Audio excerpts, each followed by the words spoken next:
From that, 88, Akai S1000 was released by Akai, 16-bit digital sampler. The good thing about that was it had 16-bit steady quality sound. It was a lot cheaper than a Fairlight.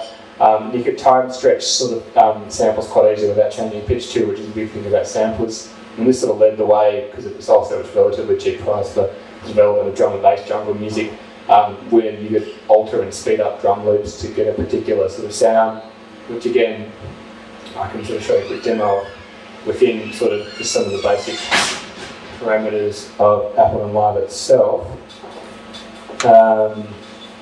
You can actually speed up drum loops quite easy to get that sort of sound. If you sort of, a lot of sort of jungle drum and bass came from simply picking like an old funk hip hop sort of loop and speeding out once I find the right drum loop, like this one. Okay.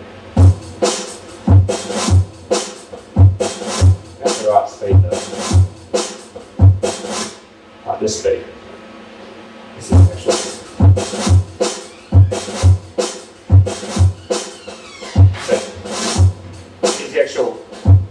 Speed of the drum loop, so it's like a sort of a slow hip hop funk sort of thing, but double the speed of it and that sort of drum and bass feel. What they often do, even though the pitches stay the same, they often pitch it up.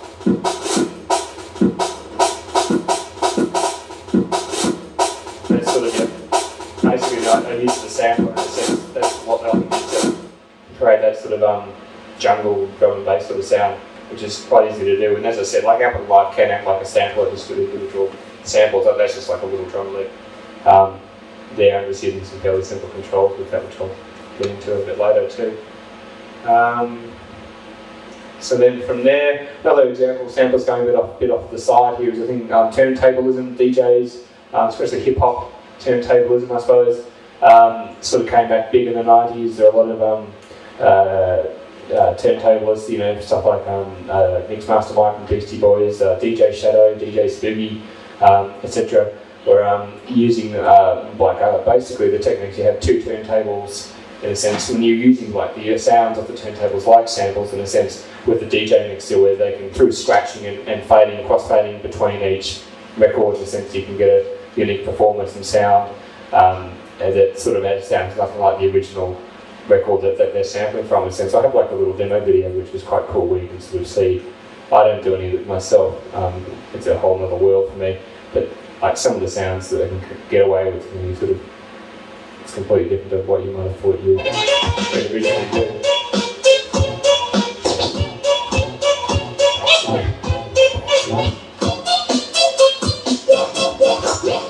So that middle crossfader there, the middle is going to just between each record.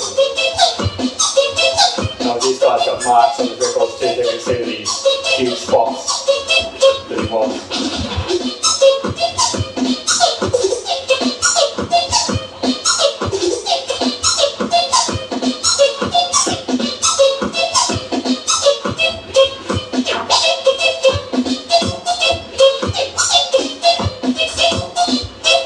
So that sounds probably nothing like whatever the hell is scratching the hell out of there. I don't know what it is.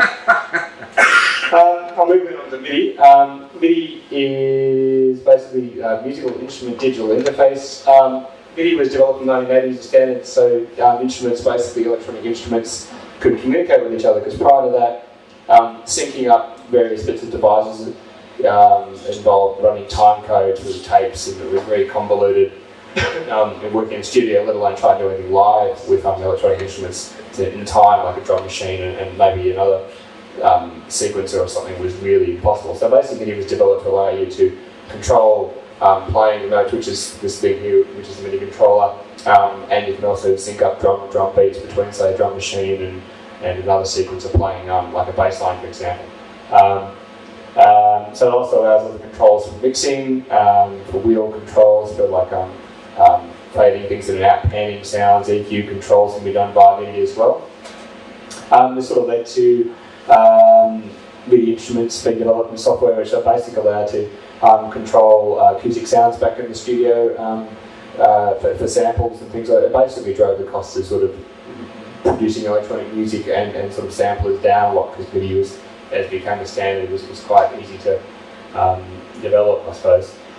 With MIDI, there's a few connections. I sort of run, basically MIDI's meant to be based on a ring network with a transceiver inside each device. So this controller has a MIDI transceiver, and I've also got a foot controller under the desk here which has MIDI capability as well, which I use a lot because I play a lot of live bass with my stuff, and so I often don't have my hands free, so I punch things in and out or cue up next samples and stuff using my feet. So that's then actually running through here. One of the things is MIDI in and MIDI out controls, and one of the old problems, because if you have a lot of MIDI devices hooked together, you can actually get a delay using MIDI into MIDI out. So MIDI through was used because it doesn't have to retransmit the signal. But in general, I think it's only an issue if you use a lot of MIDI gear. I personally just use a foot controller and the keyboard, and that's it. So I just actually go MIDI out of my foot controller into the MIDI in of this, which is actually then uses a USB connection into the computer to transfer the MIDI signal. So I have no issues with that. I don't think this controller even comes with MIDI through as a setting, so it's sort of not very common. I think I haven't seen a lot of devices with it. But yeah, the MIDI basic connections there with the out, and you use like a 5-pin DIN cable to transmit the signal. And that's about all I know about it, so I'll move on. MIDI control. Basically, one thing with MIDI was the 1991 General MIDI synthesis came out, which is a software standard of 200 tones. You've probably heard these 200 tones for PC playback on a lot of General MIDI devices, on your sort of your old cheapy sound card on your cheap PC, and the MIDI file format .MIDI, which allows MIDI events to be recorded, a thing called delta times, which is a form of time standard, so to coordinate things together. Became very popular between computers and other devices. Mobile phone ringtones, a lot of those prior to having MP3 ringtones is MIDI files actually. And one handy thing I do when I'm producing music or even dragging things into Ableton Live to do a show, I often cheat, and you can actually download MIDI files, quite a lot of MIDI files, and I'll just strip out like a drum loop out of MIDI and run that through a drum machine, and you might find you might remember a song and oh, that has a really cool drum beat. I'll try and find a MIDI file of that and run that to a drum sampler, and then I can tweak it a bit.